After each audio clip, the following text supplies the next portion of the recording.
Oh my god, have two seats. We have so much to talk about. I'm sorry guys, I just wanted that to be my one shout out to Adore Delano while I sit here and start a skincare video. Seems really strange, I know, but I still love Adore so much. Even though I'm Team Bianca. Anyway, if you guys don't watch Drag Race, you should. It's so much fun. Today I was actually going to talk about my skincare routine. A lot of people ask me, well, not a lot of people.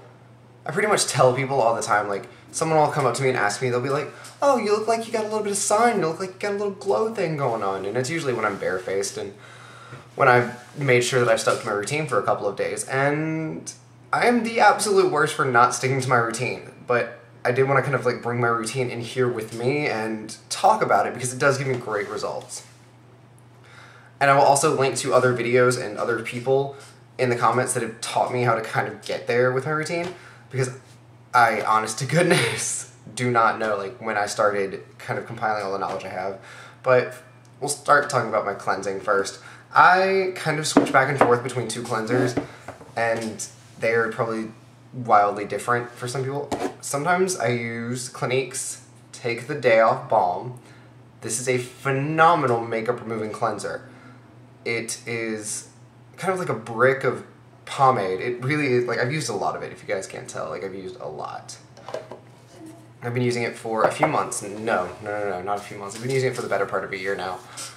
I can't use it up. I don't really use a lot when I do, but I use very little of it. And I like to kind of smudge that all over my face, get it really, really nice and smudged in. Then I take a damp, not damp, I take a warm washcloth, like warm water, and I can just slide all of my makeup off, and then I can go right into treating my skin. On the times when I like actually want like a really, really deep, intense cleanse, I actually use the Clarisonic. This is the Mia 2. It says it on the back, I should know. But I got this for Christmas, I believe. And I have been using it ever since, like about on and off, like throughout the week. I don't recommend necessarily using something that is that exfoliating manually that often, but I use that with, this is what my boyfriend and I both use, like, typically. And this is a CeraVe Foaming Facial Cleanser for normal to oily skin. This is a great cleanser. It is very mild, very gentle. It does foam, but it does not foam with sodium lauryl sulfate. That's a huge plus. You don't want to get anything that is too detergent and stripping on your skin, because when you walk out of this, like, when you just walk it, like, do that, and you, not that you, why are you walking anywhere? What am I saying? When you finish up with that, sometimes your skin can feel very, like, with a detergent cleanser, your skin can feel very tight, and that's not a good thing. You want your skin, when clean, to feel nice. Just nice. Just kind of good, you know what I'm saying? Like, you just want it to be comfortable. So, yeah, that's what I would recommend. This is incredibly helpful. And I've never had any issues with people being allergic to it. I've actually recommended it to one of my friends. She struggles very much with her acne, and she just finds that she can't use anything that's really harsh on her skin. She has to avoid a lot of fragrance. She has to avoid silicones because her sebum, her oil production, doesn't mix well with silicones. So she can't do things like with dimethicone in them as well. So that rules out so many different things. But anyway, it's a great cleanser. I highly recommend it. I think CeraVe makes some of the best cleansers on the market for the money. But then I also go into the next step, which this is where I learned this from Caroline Hirons, is your next step should always be some sort of acidic toner. And I was very much not a toner for a long time. And then I started using the Clarins Bright Plus. This is great. I believe this is, yeah, this has alpha hydroxy acids in it, and I believe it has a very small amount of beta hydroxy acid in it, which are just your glycolic, lactic, and then your salicylic, and I think this one has tartaric acid in it, I think. Yes, it does. And I started using that kind of on and off, like I would use it like at night, and I saw an immediate result, and like my moisturizer started sinking in. So it was like, my skincare routine's sort of always been me building on what I know and then adding stuff to it. That I used, it was awesome, and then I started using these pretty regularly. Caroline Hirons recommended Peter Thomas Roth products, so I started using the Peter Thomas Roth Max Complexion Correction Pads. Please tell me I'm reading that right, because I'm having to read it backwards. These are great. They do have alcohol in them. However, I will link in the comments, or no, not in the comments, in the description bar thing at the bottom, I will link to the write-up by Future Derm about the safety and efficacy of alcohol in skincare applications. It is completely safe, it is completely fine.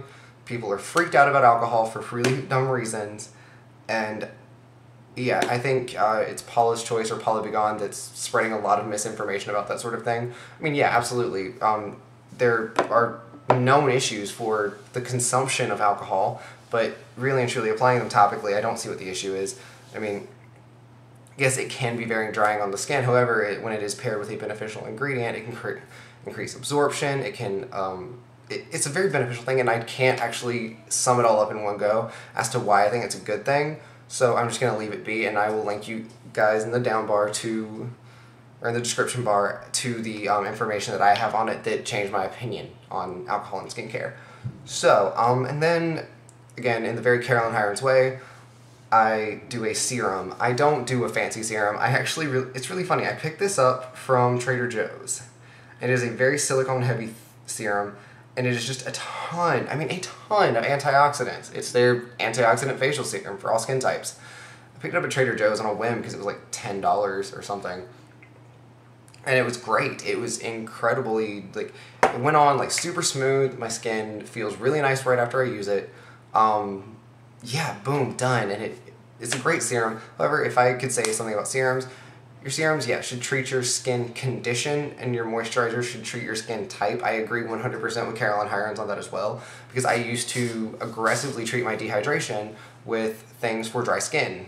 It doesn't work like that. It's not how that kind of thing works. So as soon as I started using a serum that just kind of added an extra little layer of moisture and antioxidant protection, that was great. I started drinking way more water. That was helpful too. And I started making sure that like I use products with hyaluronic acid. I don't have anything in this routine right now that has hyaluronic acid that draws moisture to the skin. However, I don't have the issues with dehydration that I do because I don't drink as much. So, big plus to me. And yeah, so I would actually recommend always making sure you do a serum. I know Carolyn Hirons also recommends spray hydrating before you do the serum, so you're kind of sealing in that moisture. I don't have that issue, especially after I use the Peter Thomas Roth pads. They're great, yet again.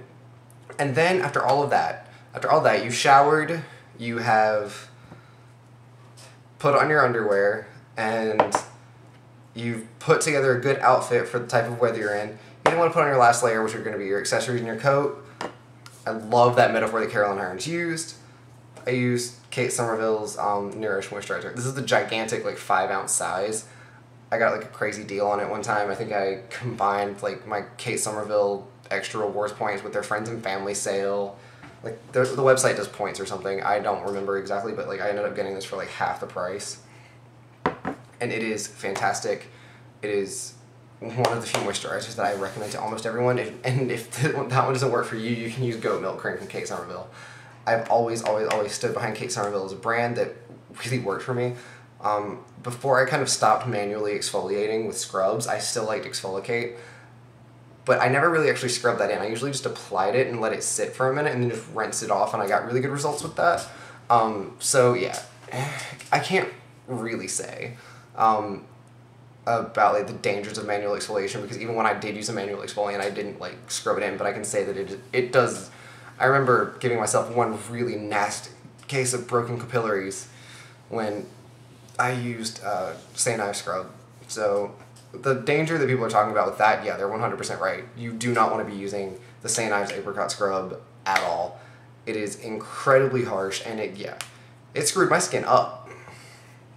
So I'm done with it. The other moisturizer I use pretty consistently is the Botanical Kinetics Hydrating Lotion. This is actually really nice for someone like me who is a combination to oily skin. I do get dehydrated, but I also get, I have very large pores, so I get like really kind of oily like through the T-zone area, like not really much the T-zone, but like definitely across my nose and the tops of my cheeks. So yeah, super important for me to have like a great moisturizer that gives me a bit of moisture without being too heavy. So yeah. Wow, that routine is super short. What am I forgetting? Oh, yeah. And for days that I need sun protection, which I do all the time, and I tend to, there's a Peter Thomas Roth sunscreen that I really, really like that I've also recommended to a friend. It's the powder one that you just can brush on. It's great. But on the days where I'm working, like, and I kind of want to combine my moisturizer and my sunscreen into one step, I use the Clinique for men. The M Protect Broad Spectrum, what the hell ever. It's moisturizer with sunscreen. It's got antioxidants, it's got sunscreen, and it's a silicone-based moisturizer, so it's not too heavy on the skin. Works really well. Super affordable. I think it's 20 something. It's less than 25 if I'm not mistaken. And it's a great, reliable product. So yeah, I would recommend it. Wow. Thought this was going to be longer. So yeah, guys, that's my skincare routine. And if you have any comments, drop them in the description bar below. I will definitely check them out. And I will also respond to them. If you have any questions about skincare or anything like that, I'd be happy to point you in the right direction, because I have so many resources that I would love to talk about, like, and, you know, to give to you guys that would be really helpful. So yeah, thanks guys, and I'll see you soon. Bye!